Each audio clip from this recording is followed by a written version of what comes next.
Hey, it's the nerdy sports fan. The schedule came out a couple of days ago, and now that we've had a few days to chew on it, I'm going to be making schedule predictions. Now, I'm not just going to go hard at win-loss because I think that's a bit asinine. A lot of teams are pretty close in their level of play, so there's going to be plenty of games that I assume are toss-ups. So what I tend to do when I go through a schedule is first I look at the games that I think are just going to be a lock one way or another, based off of obvious roster disparity, what the previous week's matchup was, timing wise, and then assessing the games that I think are toss ups, kind of split those down the middle. And that's how I get to the record that I think a team should have. We're going to start things in the AFC East as always, because those are the teams that, well, fans are usually crazy about. And start off with my hometown Buffalo Bills. So, beginning the season with the Jets, I think that's an obvious win. First of all, it's at home. But secondly, Darnold, in my mind, is going to be an easy mark until he proves he isn't. And until we see some cohesion from their offensive line, I'm going to assume the level of play from their offensive line is going to be terrible like it was last year. Maybe not as bad because they've upgraded the talent, but yeah, that's going to be a win. On from there, we go to Miami. That's also going to be a win. Mostly because, well, the Dolphins are doing really good work with their roster, coaching, front office. All of that's been solid. But they're just not far along enough in the process. The Bills are, 3 years in to their build, and the Dolphins aren't there. So they did really good work this offseason, just not enough yet to compete with teams that are playoff caliber now. So after that, there's the Rams. I think this is a bit of a toss-up game, mostly because the Rams are going to be resurgent. Now, okay, they were a legitimate Super Bowl team. Yes, they had a Super Bowl hangover. I understand. Todd Gurley, not the player he was. He's not there anymore. They have a running back now that they can run the offense through again.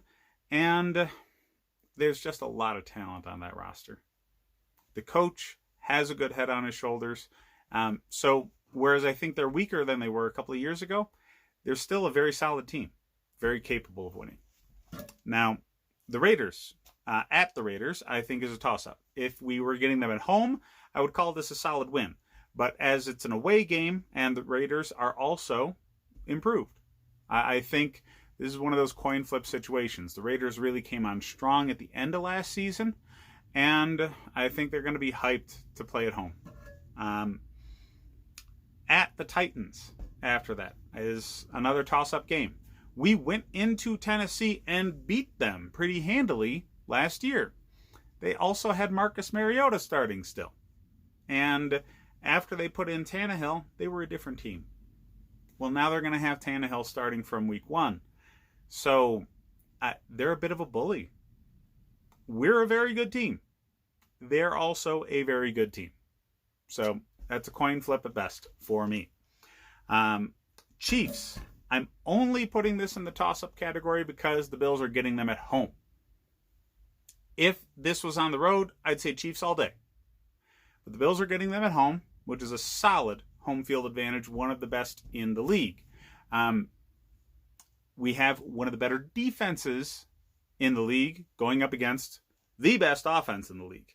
The Bills might be one of maybe 3 teams that can say they have a defense capable of dealing with this offense. Okay, nobody's going to deal with it well because Patrick Mahomes is the absolute best player in the league, and they have far too much team speed to deal with and contain all game long. You're going to have to match them offensively, and that's the question mark for the Bills. Are we expecting them to make a step forward offensively? Yes. Is that guaranteed? No. At the Jets, again, win. They're the Jets. Okay, they had a really bad offseason last year. This offseason's been solid. But this offseason also lacks the ability to get together, form cohesion. So the offensive line is going to take most of the season to figure itself out because there's been a lot of moving parts there. Sam Darnold is going to be seeing ghosts yet again. Patriots at home. That's a win. Okay? At home, the Patriots game was tight. It was, a field goal difference? So now that they don't have Brady, that's a win. Okay? On the road, more of a toss-up later on in the season, but at home, that's a win. Seattle, toss-up game. If it were in Seattle, I'd call it a loss. But Seattle is, in my mind, on par with where the Bills are roster-wise. Russell Wilson is obviously a much more experienced quarterback than Josh Allen, but as far as a baseline of talent, I think they're about even. And Russell Wilson's a bit more accurate, but Josh Allen's a bit more athletic. I think that kind of balances. Defenses, the Bills do have the edge, certainly, but the Russell Wilson factor does have to come into play. His level of experience, his ability to rally the troops in tight games and tough situations is always going to be tough to beat. So again, coin flip kind of situation there. At the Cardinals, that's a win. Kyler Murray just isn't there yet. The roster in general isn't there yet. The offense was quite impressive. The defense was trash. And whereas they have A.J. Simmons now, is that enough to spackle over all of the holes in that wall? No. All right. Cardinals are at least a year away from really competing. Then there's the bye week.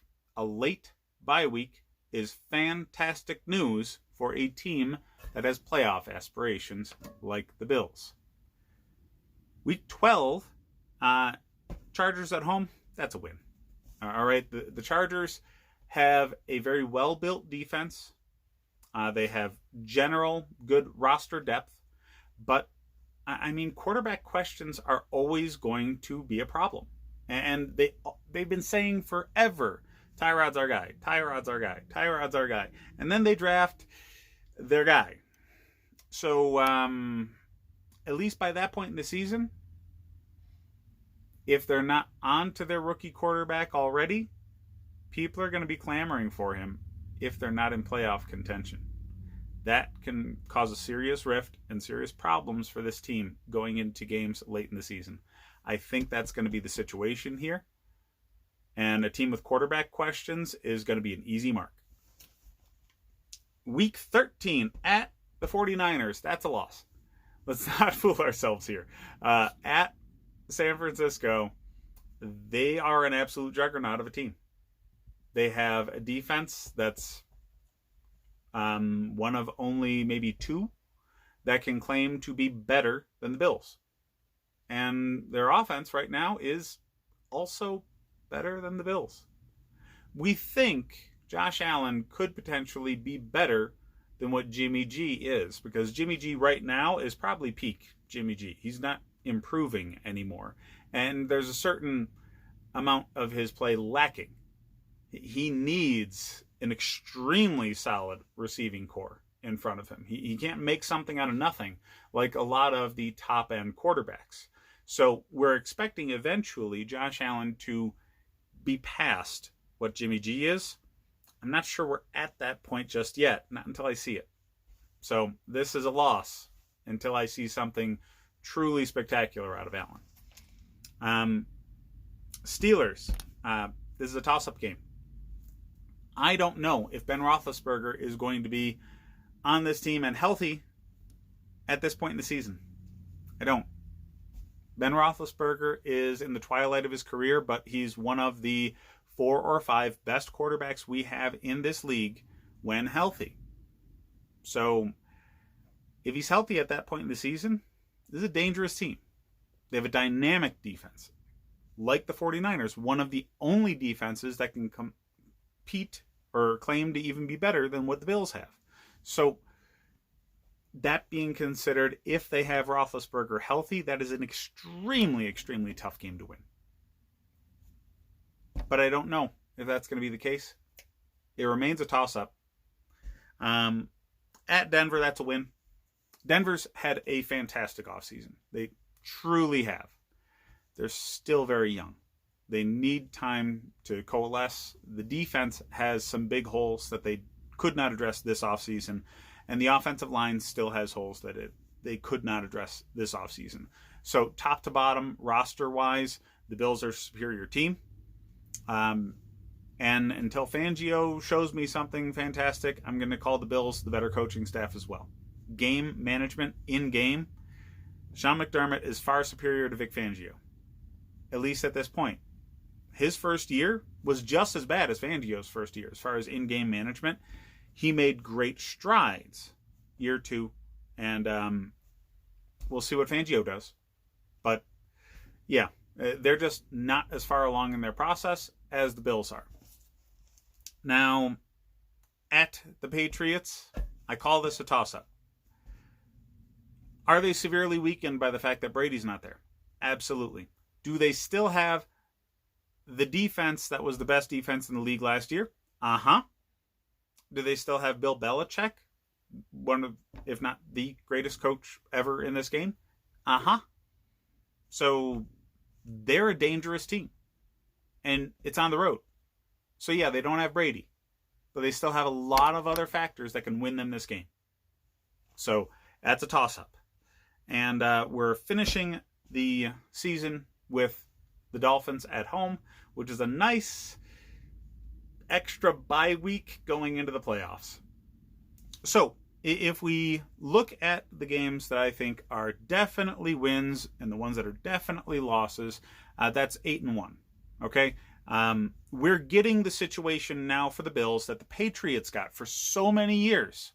The AFC East is weak right now outside of Buffalo. So there's going to be a boost in your record based off of those teams that you're playing. And you're competitive with teams that were in the playoffs last year. The Bills were in the playoffs last year. And they had a solid showing in Houston. Just Josh Allen wasn't ready yet. He should be now. So in those games against playoff teams, I expect them to have solid showings. So 8-1 are the games that I think are a lock. The remaining games, if you split them and lean towards losing by 1, because, you know, there is the Chiefs in there, that puts them at 11-5, which wins them the division and gives them a strong chance to get a first week bye. This will be the defining season for the McBean era. Not only will they go into the playoffs as the AFC East champions, they will possibly have a first round bye, definitely have a home game in that first week if they do not. So they need to do some damage in the playoffs. If they do not get at least one playoff victory this year, the season's a disappointment. I would like to know what you guys think. Hit me up in the comments. Let me know what games you think are guaranteed wins, guaranteed losses. Talk trash to me all you want as far as my toss-up system and how I divide those games up. But yeah, I'm really interested to know what you guys have to say about the Bills' schedule this year and where you think we're going to be record-wise at the end of all of it. Like and subscribe if you enjoy the content. Hit up the rest of the videos. I'm doing one of these for every team in the league. Thanks for watching, guys.